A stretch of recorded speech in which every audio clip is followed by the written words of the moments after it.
किसकी सहायता से करते हैं? विष्णुगुप्त या चाणक्य की सहायता से। चलिए, राजधानी क्या होती है? बहुत शानदार, पाटलिपुत्र, है ना। अब चंद्रगुप्त मौर्य के बारे में कुछ बातें जानेंगे, जैसे हाँ, जैन धर्म के अनुयायी तो थे। इनको इतिहासकार सेंट्रोकोटस कहते हैं। किसने कहा था? एक जस्टिन इतिहासकार, है ना,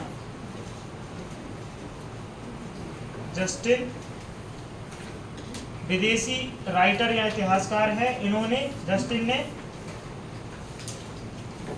इन्हें सेंट्रोकोटस कहा है। कुछ इसे इन्हें एंट्रोकोटस भी कहते हैं। सेंट्रोकोटस, एंट्रोकोटस, है ना, सेंट्रोकोटस कहा है ना। एक विशाखदत्त हैं, जिनकी एक पुस्तक है मुद्रा राक्षस। उसमें चंद्रगुप्त मौर्य को क्या कहा गया है? वृषल, है ना। विशाखदत्त ने अपनी पुस्तक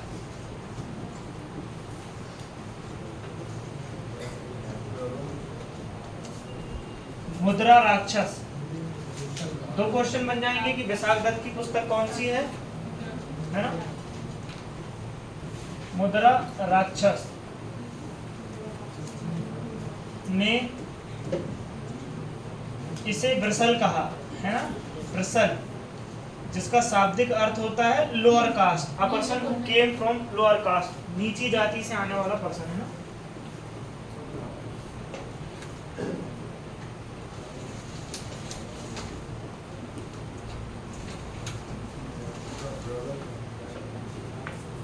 वृषल कहा है ना। चलिए, समझ में आया? लिख लीजिए इसको।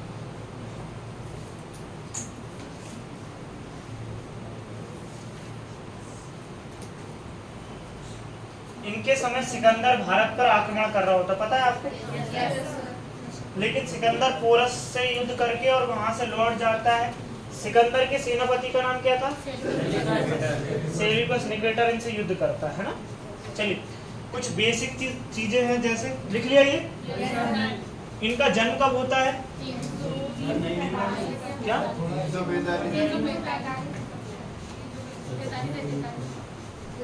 345 ईस्वी में चंद्रगुप्त मौर्य का जन्म होता है और 322 में राजगद्दी पर बैठते हैं, है ना।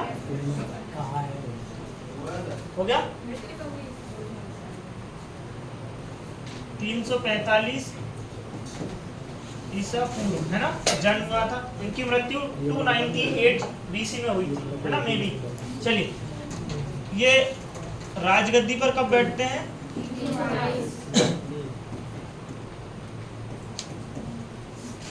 322 ईसा पूर्व, है ना। कौन? चंद्रगुप्त मौर्य, ठीक है।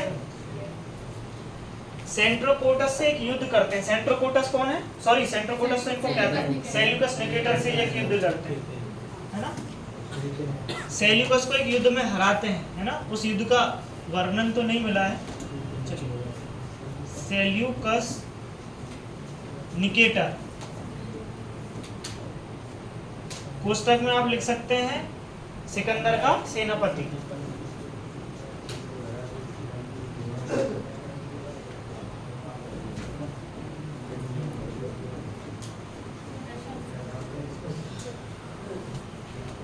को युद्ध में हराते हैं। कौन? युद्ध में भैया कौन हराते हैं? बदले में ये अपनी पुत्री, क्या नाम है पुत्री का? कार्लेनिया। कार्लेनिया का विवाह चंद्रगुप्त मौर्य के साथ हो जाता है ना। हाँ, जब सेल्यूकस निकेटर हार जाता है तो वो अपनी पुत्री का विवाह, ताकि संबंध बने रहे अच्छे से, अपनी पुत्री का विवाह चंद्रगुप्त मौर्य से कर देता है और 4 शहर मिल जाते हैं। कौन? हाँ, चलिए पहले लिख लेते हैं।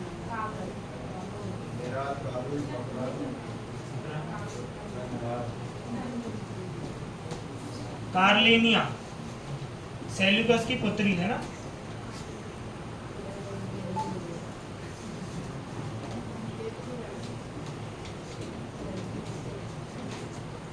से चंद्रगुप्त मौर्य विवाह कर लेते हैं। ये एक प्रकार की संधि हो जाती है ना, मौर्य से विवाह कर लेते हैं।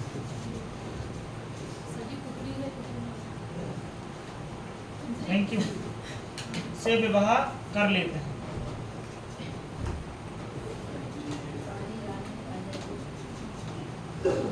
अच्छा, जिन की सहायता से ये स्थापना करते हैं वो है चाणक्य। थोड़ा सा उनको भी जानेंगे, फिर इनके अंतिम दिनों को भी जानेंगे, है ना।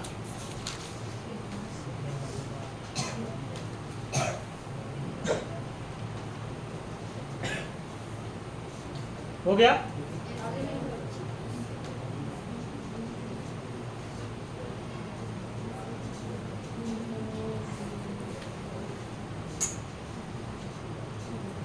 चले आगे।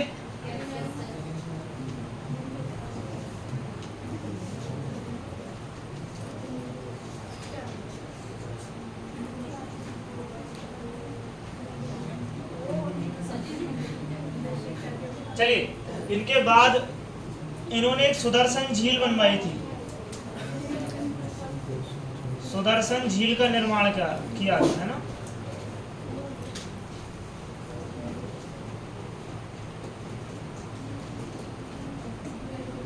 चंद्रगुप्त मौर्य ने। अब चाणक्य को थोड़ा सा देख लेते हैं। ये गिरनार, मतलब गिरनार अभिलेख के पास है, गुजरात, जूनागढ़, है ना। चलिए, चाणक्य को क्या कहते हैं? सबसे पहली बात, भारत का मैकियावेली। इंपॉर्टेंट क्वेश्चन है ना। हालांकि ये तुलना गलत है ना। मैकियावेली बाद में आए हैं, चाणक्य काफी पहले आ चुके हैं। भारत का मैकियावेली।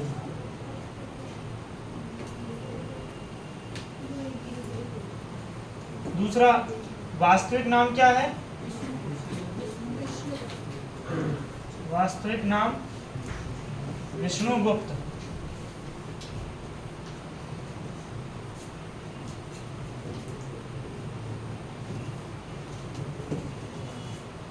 इनको कौटिल्य भी कहते हैं, है ना।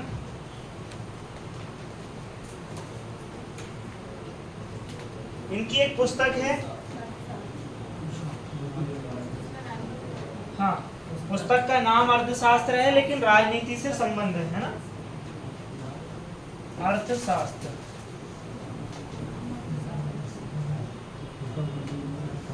राजनीति से संबंध या राजनीति का वर्णन उसमें किया गया। राजनीति से संबंध। क्लियर है?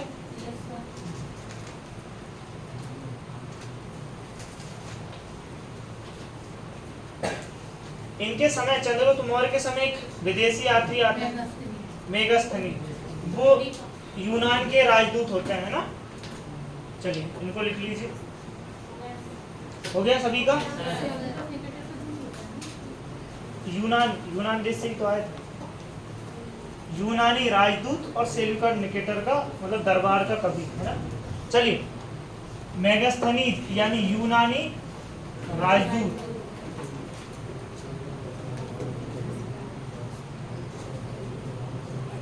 मेगस्थनीज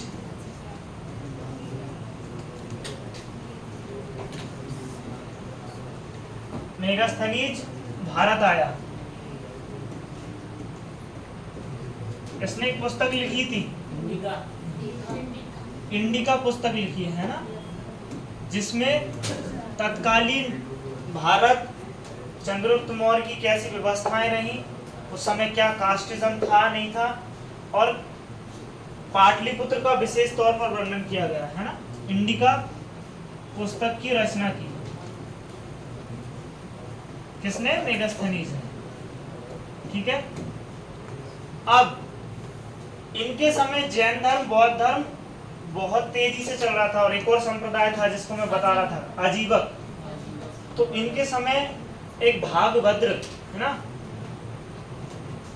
वो आते हैं। भद्रबाहु, भद्रबाहु, भद्रबाहु एक जैन के वो आते हैं, है ना, गुरु कह सकते हैं, पैगंबर कह सकते हैं, तीर्थंकर कह सकते हैं ना, जो जानने वाले। भद्रबाहु से इन्होंने जैन धर्म की शिक्षा ली। चंद्रगुप्त मौर्य ने जैन धर्म की शिक्षा ली।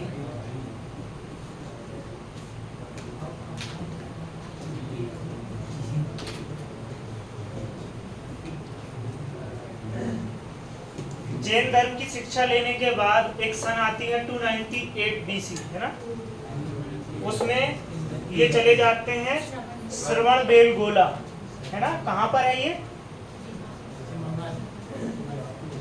कर्नाटक, कर्नाटक के श्रवणबेलगोला, जहां पर जैनों के प्रख्यात एक गुरु हैं गोमतेश्वर, उनकी मूर्ति है बाहुबली की, है ना।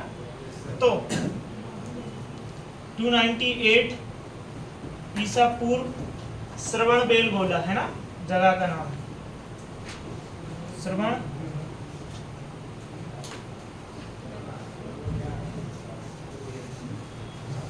कर्नाटक।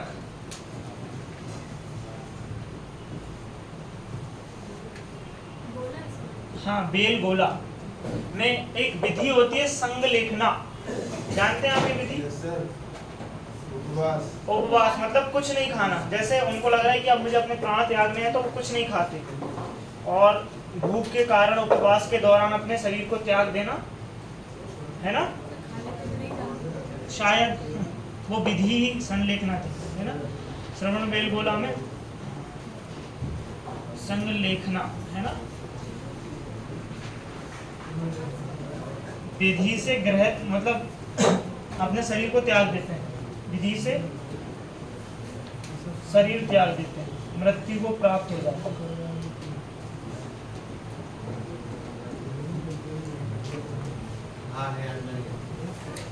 अब सेम ईयर में बिंदुसार, इनका जो बड़ा पुत्र होता है, वो गद्दी पर बैठता है ना। चलिए इनको लिख लीजिए, फिर आगे चलते हैं। लिख लिया सभी ने?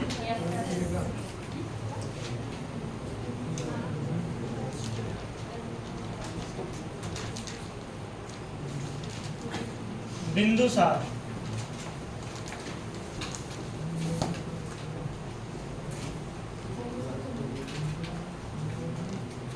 बिंदुसार को कई नामों से जाना जाता है, उनमें प्रमुख है अमित्रोघात। सुना है आपने ये नाम?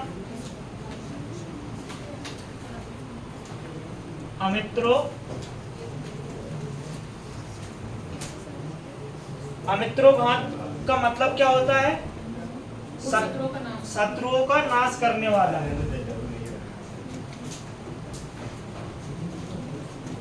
शत्रुओं का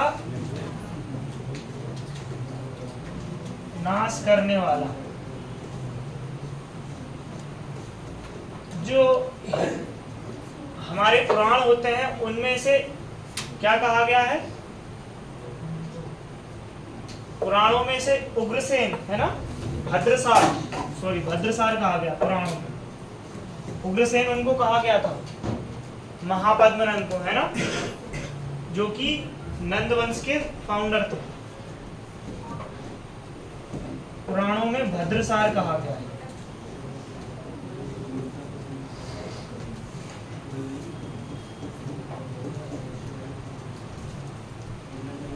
इनके समय भी एक सीरियन राजदूत भारत आते हैं, है ना, उनका नाम क्या है?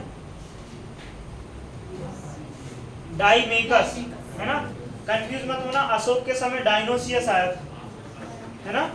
अभी मैं आपको एक तरीका भी बता दूंगा जिसके माध्यम से आप कंफ्यूज नहीं होंगे। डाइमेकस,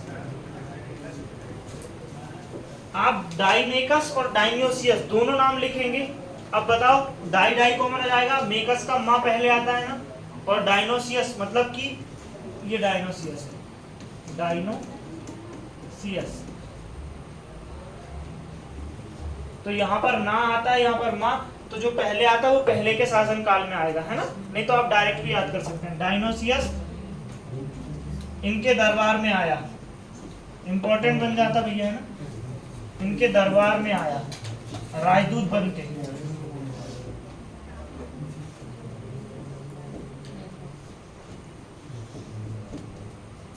क्लियर है, किसी का कोई डाउट? चलिए आगे चलते हैं। क्या? हाँ लिख लीजिए। हाँ, जैसे उन्होंने जैन धर्म स्वीकार किया था, इन्होंने एक संप्रदाय स्वीकार किया था अजीबक।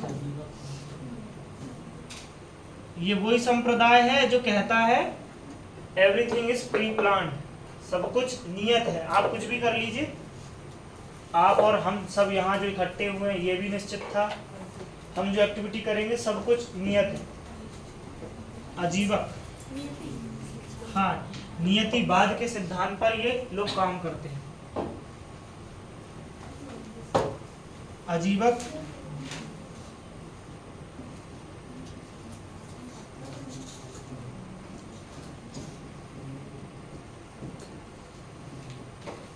को मानने वाले थे, है ना, को मानने वाला। अजीबक संप्रदाय के संस्थापक कौन है? अजीबक संप्रदाय के संस्थापक बिंदुसार। तो उनको मान रहे हैं, मखली पुत्र गोसाल, बहुत शानदार।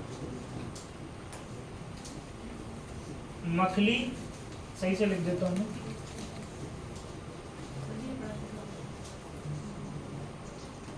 ये हम कल भी डिस्कस कर चुके हैं शायद। मखली पुत्र गोशाल, ये वास्तव में महावीर स्वामी जो होते हैं उनके शिष्य होते हैं, पर उनकी ही विचारधारा से ये संतुष्ट नहीं होते और खुद की एक विचारधारा लेकर आते हैं जिसको अजीबक कहा गया, है ना। चलिए, इनके बाद सबसे फेमस सम्राटों में से एक अशोक महान, है ना, उनको पढ़ लेंगे।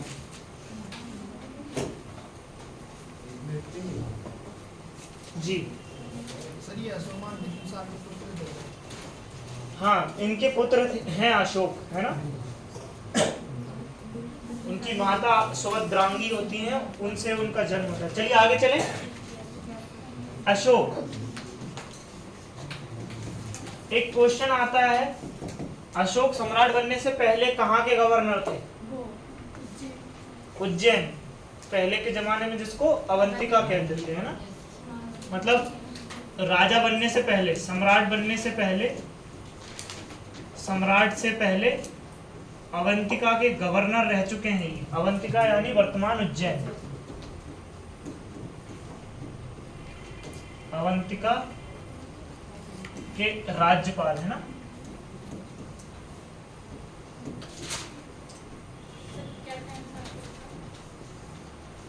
उस 271 के बाद से, है ना, 270 से इनका सन था। उस समय राज्यपाल थे। वो राज्यपाल नहीं थे जो आज के गवर्नर वाले राज्यपाल नहीं, रह चुके थे, मतलब रह चुके।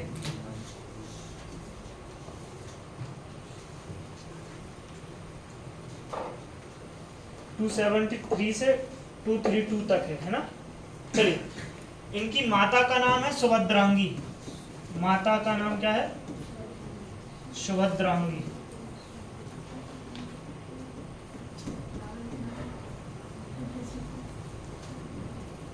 इनकी पत्नी का नाम, एक पत्नी का नाम विदुषमती है, जिनके नाम पर विदिशा शहर का नाम पड़ा है ना। किसने दिया है विदिशा को विदिशा नाम? डॉक्टर राजेंद्र प्रसाद, अशोक की पत्नी के नाम पर, है ना। चलिए, हाँ, इनको इनके अन्य नाम है देव नाम प्रिय, अन्य नाम है देव नाम प्रिय या फिर प्रियदर्शी।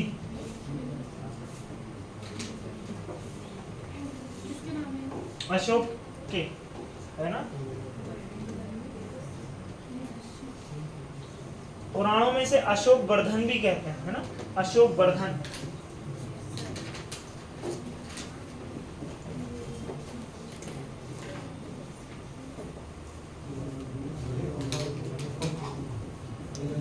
चलिए, इन्होंने एक युद्ध लड़ा था, सभी को पता है, कलिंग। बहुत शानदार, ये लिख लिया सभी ने?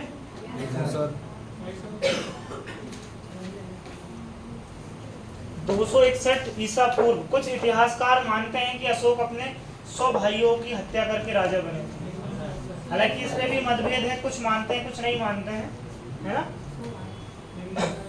जी। कौरव पांडव महाभारत। चलिए, कलिंग का युद्ध। कलिंग के युद्ध में जो नरसंहार हुआ था, बच्चे, निर्दोष महिलाएं मारी गई थी, है ना, उसके बाद से इन्होंने युद्ध त्याग दिया था। कलिंग युद्ध कब हुआ था?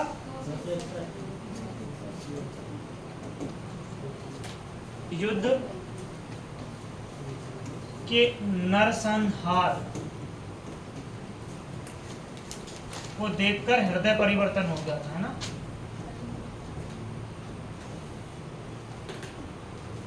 हृदय परिवर्तन।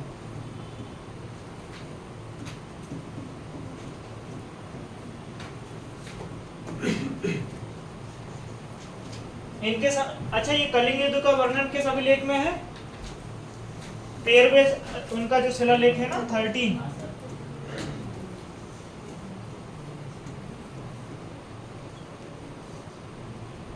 हमें 13वें शिलालेख से पता चलता है कि ये युद्ध लड़ा गया था, है ना। इनके समय में भी एक विदेशी यात्री आए थे, अभी बताया था मैंने, डायनोसियस।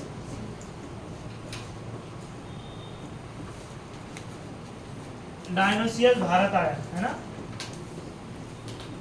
भैया। मौर्य वंश में 3 सम्राट हुए हैं, तीनों ने अलग अलग धर्म को अपनाया है, तीनों के समय अलग अलग विदेशी यात्री भारत आए, है ना। तो ये इंपॉर्टेंट फैक्ट्स हैं, इनको याद कर लो। ये किस धर्म को अपनाते हैं?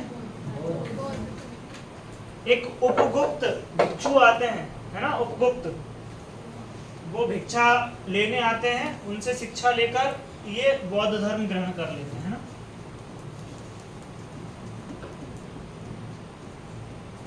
ना सिर्फ ग्रहण करते हैं बल्कि प्रचार प्रसार भी अच्छे लेवल पर करते हैं, इवन दो इंटरनेशनल लेवल पर जाते हैं। श्रीलंका इनके पुत्र और पुत्रियां जाती हैं, है ना। क्या क्या नाम है भैया उनका? बहुत शानदार, संघ लिख लिया ये। इनके पुत्र और पुत्रियां, पुत्र महेंद्र व पुत्री संघमित्रा।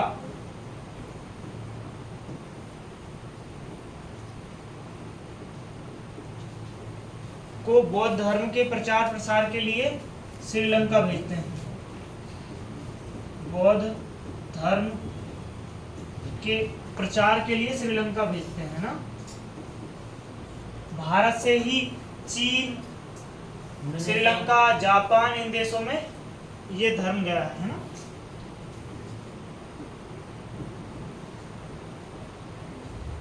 श्रीलंका भेजते हैं।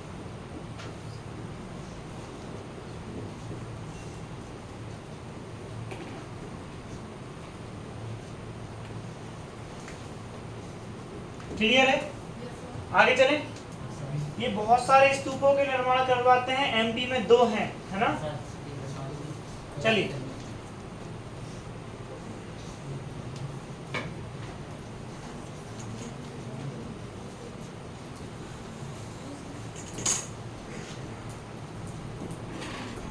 सांची का स्तूप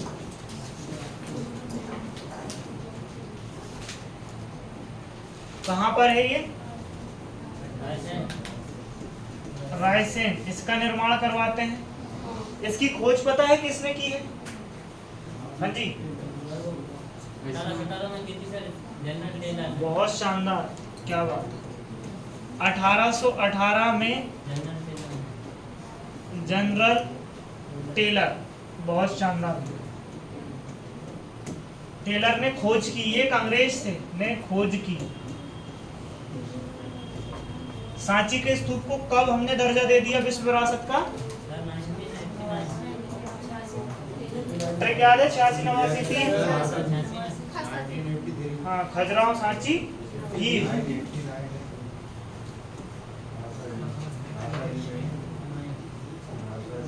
में विश्व विरासत का दर्जा हासिल हो गया, विरासत बनाई गई है ना।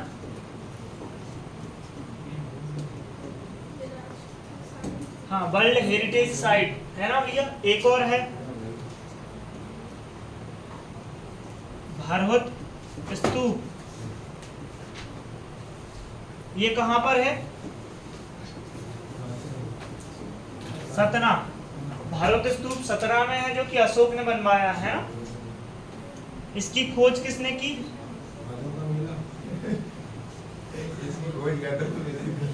नहीं सर, वो नहीं बोल रहा हूँ। विष्णुगुप्त ने तो विष्णुधर बांकड़कर ने भीमबेटकाओं की खोज की थी। कब की थी? 1857 में है ना। इनकी खोज की थी 1875 में, जिनको भारतीय सर्वेक्षण विभाग का आर्कियोलॉजिकल सर्वे का फादर कहते हैं, अलेक्जेंडर कनिंघम। बहुत शानदार।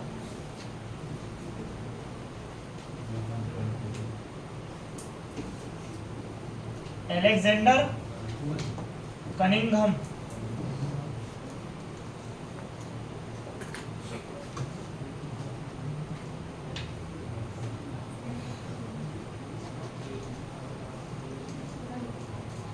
भारत में जो अभिलेख है ना, उनका प्रचलन अशोक ने किया है।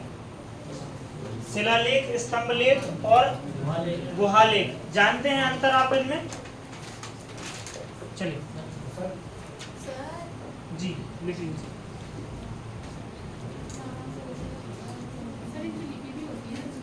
हाँ, खरोष्टी, ब्राह्मी और एक और लिपि होती है प्राकृतिक, है ना। खरोष्टी इधर से ऐसी जाती है, ब्राह्मी इधर से ऐसी जाती है, और प्राकृतिक हाँ ऐसी रहती है वो लिपि। लिख लिया सभी ने?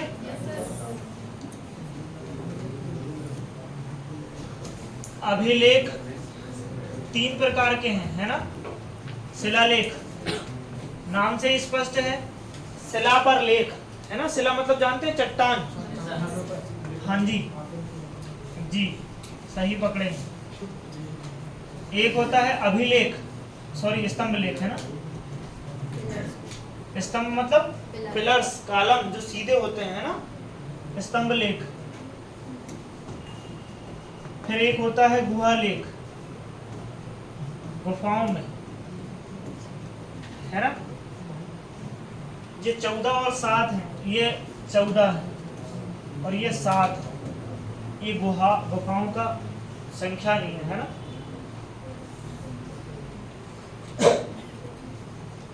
हाँ, सबसे मेन चीज लिखो, अशोक। अशोक के समय क्या होता भैया? बौद्ध धर्म की कौन सी वो होती है संगीति? तीसरी, थर्ड बौद्ध संगीति अशोक कराते हैं। अच्छा, कहाँ कराते हैं? राजधानी में।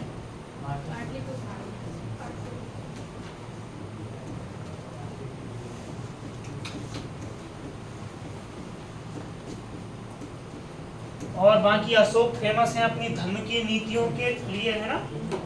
चलिए, एक चीज अंतिम शासक और लिखते हैं इनका, और इनको समाप्त करते हैं। अंतिम शासक कौन है? बृहद्रथ। अंतिम शासक मौर्य वंश के हैं ये, है ना।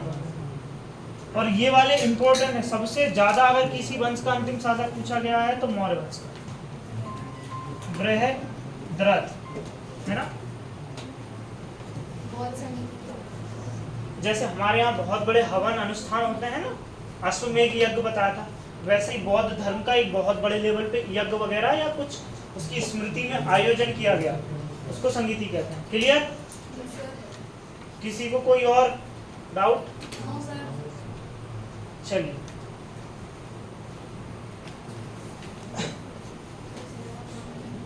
आगे चलें। चलिए भैया, थोड़ी सी पढ़ाई हो गई। सबसे बेस्ट लाइन बताऊं आपको, मेरी लाइफ की सबसे बेस्ट, अब तक मैंने बहुत सारी लाइनें पढ़ी हैं। हाँ, थॉट। राइटर है शिवमंगल सिंह सुमन, जानते हैं आप लोग? सुना?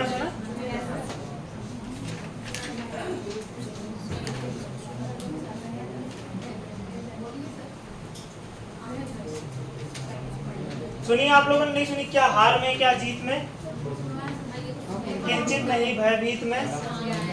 लिख लो भाई, काम आएगी। लिख के समझने की कोशिश करना इसको, और अगर आप समझ गए तो समाप्त हो जाएगा। क्या? हार में क्या, जीत में, किंचित नहीं भयभीत में।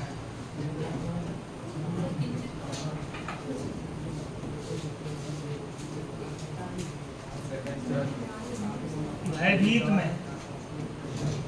अब अगली जो लाइन है वो हम सबके लिए है ना, याद है किसी को? संघर्ष पथ पर जो मिले, ये भी सही वो भी सही, वरदान नहीं मांगूंगा मैं। ये लाइन, संघर्ष पथ पर जो मिले, यह भी सही वो भी सही। वी आर स्ट्रगलिंग, है ना, हम सभी अभी स्ट्रगल के दौर से गुजर रहे हैं। भैया समझने का प्रयास करना बहुत महत्वपूर्ण है। कौन है होता? शिवमंगल सिंह सुमन।